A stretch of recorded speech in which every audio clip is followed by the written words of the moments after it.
Welcome back to The Truth with Trinity, and I am your host, Trinity. And if this is your first time tuning into the podcast, I wanted to send out a warm welcome. And I wanted to jump right into this episode's topic, which is the riot on Capitol Hill. So, as many of you know, there was a riot on Capitol Hill in Washington, D.C., where the White House is. And so there was a large group of Trump supporters that raided and did a little bit of vandalism, perhaps, and got very violent on Capitol Hill. And it was because of the turnout of the election and just the way things went, probably at the Senate, Georgia Senate. So, everyone's in the uproar that's opposing the election results. And, it's okay for everyone to have their own opinion. And, that's personal. And, but as they say in America, we're supposed to be able to overcome our differences and all this blah, blah, blah, blah, blah, right? So we've heard that many times, right? And so then there was a beautiful young black woman who was interviewed by a man that asked her, does she think that the turnout would have been different in controlling the riot if it was, black people, Black Lives Matter, or, just black people, period. And like she said, she knows it would have been different. There would have been a bloodbath. Okay, so from what I saw personally myself, as far as the videos are concerned, you have, primarily white cops, of course, basically just kind of sitting back, letting them do whatever. And, a lot of black people are like, well, why did that happen? Why do they, shoot us, for sneezing the wrong way? But when it comes to, white people, Caucasians, it's really, not much that was done. And the reason why to that is because when you look at the U.S. Constitution, and I mentioned the U.S. Constitution a great deal because it's very important to understand the laws that make up this country. Okay? And, when Caucasians riot, even incite violence, it's considered an expression of speech. Okay? Freedom of speech. Okay? They were angry, they were upset. So then their emotions are considered greatly. But, as blacks, when we're killed and murdered, if we flinch and speak up and out about it, it's considered terroristic threat. Okay, and what I mean by that is, let's do a metaphor, an analogy here. So let's just say you have a membership somewhere, okay, and there's different levels of the membership. So you've got maybe bronze, platinum, and gold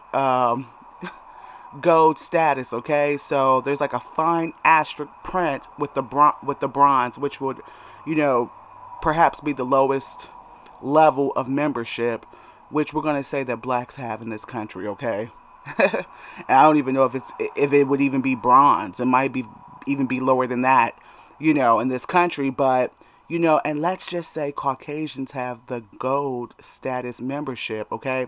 So the bronze status very limited. So you're very limited with the U.S. Constitution, okay? And then with the gold status, you get all of the ramifications and ordinances that are possibly held as your right as a U.S. citizen, okay? As long as you're, Caucasian in this country.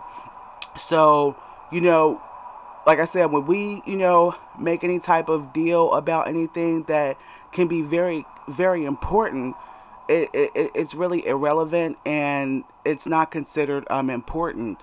Okay, and another thing is a lot of those cops that were there at Capitol Hill, they were on Trump's side.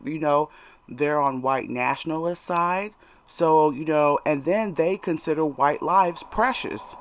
So, even though they were committing criminal acts by engaging in those activities on Capitol Hill, you know, a lot of white people look at it like, hey, I don't want to ruin their life. I don't want to take one of my people's lives. This is a white person white person's law. I don't want to take any of my people's lives. I don't want to kill them, you know, but if it's a black person, they don't care about our families. They don't care about our lives. And I'm not going to say all white people feel that way, but let's face it, majority of them do in this country and perhaps over the world. So that's just a little bit about that. And I wanted to get into the U.S. Constitution again because, in the words of a famous speaker, Elijah Muhammad, message to the black man, he said that white people kept black people from learning the English language during slavery. And that's an important thing to bring up because he said, for example, when the slave master said, we're going to pick our crops, you're going to clean our house, because black people didn't understand the intricate details of English, when the slave master said our house, the slave didn't realize that it wasn't their house. It was the slave master's house that you're cleaning. It's the slave master's crops that you're picking. Okay? And I mention that because when it comes to the U.S. Constitution, Caucasians braggadociously flaunt their white privilege in this country, okay? So it's the privilege to be able to violate, to be able to kill, to be able to rape, to be able to disrespect, to be able to deny all other colors other than white people the rights that they would get really upset if they were denied or if they were violated in those ways. And so when you hear the congressmen talk and they say, oh, this country is for everybody, and the judicial systems, when they say, oh, it's a equal system for everyone, they know it's not. Okay, and behind closed doors, they laugh at their privilege. So it's kind of like that crop and house slave master situation. I'm going to tell the slave that it's ours, but really they don't understand the intricate detail that it's my crop. So this is the slave master. It's their crop. It's their plantation. But they're saying it's ours, and it's not. So with the U.S. Constitution and all the rights in this country, we're thinking like this is our country. These are our rights, black people and everything like that, and they're not. Okay? They don't apply to us. But a lot of Caucasians will tell us that, oh, these rules apply to you too. But in reality, they don't. And they know they don't. Okay? And I think what is even more troubling is, when you speak things like this, they get very violent. And this is called like acts of treason. And when you look back, 500, 600 years ago, maybe even more than that, maybe about 700 years ago, when you look at the Native Americans, and how they like to call them Indians. Indians are from India, okay? And they don't like to call them Native Americans because it's the surreal truth that they are the natives meaning original people of this land, okay?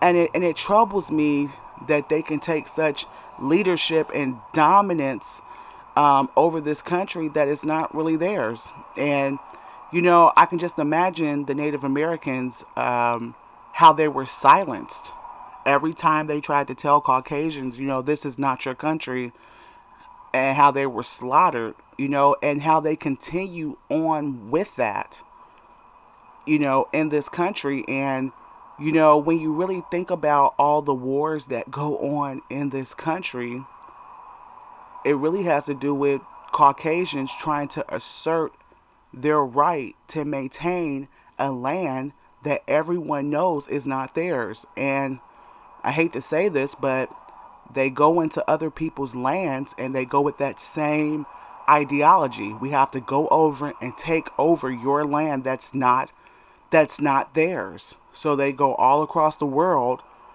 and they try to infiltrate and force people to give up their religion, their God, their beliefs, and their land to white people. And I really believe that's why a lot of our wars go on. I mean, we could say it's because of the trading and, nuclear bombs, but all those things were created by white people to assert their white supremacy across the world. Because one white guy told me, he said, racism will never end. And I'm like, exactly. And I don't think it's because, other races of people don't want it to change. I think it's primarily because, you know, a lot of Caucasians, they don't want to realize the truth that they're just people like everybody else. They don't want to give up that financial supremacy, okay? Because the reality is they're not superior. And they say that, a lot of blacks and non-whites are inferior, but I quite honestly believe that the only way that they can make themselves equally to black people is by being financially superior, okay? Because genetically they are not superior, um, and definitely not to blacks. So the only way that they can make the playing chess or the board even is by denying education and denying loans for houses and denying land, okay, to people that are non-white, so that they can say, hey, we're superior and that we rule. So I don't think this is all white people, but even the white people that are passive aggressive with it, I was on YouTube. There was a white woman in the comments. She says, oh, that was terrible, that what happened on Capitol Hill. She said if that would have been black people, they would have been killed. And, we as black people we as white people need to apologize to black people. And I'm like, no, that's pacification. No, we don't need an apology. We need there to be equal financial freedom. We need, if you want to apologize, that's the way to do it.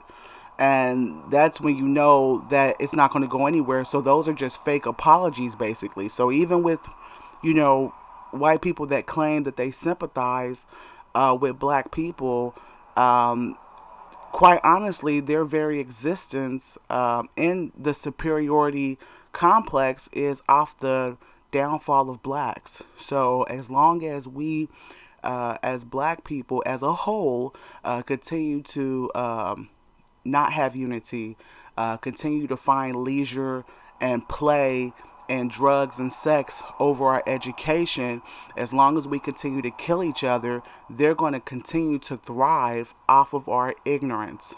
Okay, so that pretty much sums up this segment. It's been a pleasure talking with you all. If you would like to contact me, you can at thetruthwithtrinity@gmail.com. You can also listen to my podcast on YouTube. It's under the same name, The Truth with Trinity. It's been a pleasure. Peace and blessings.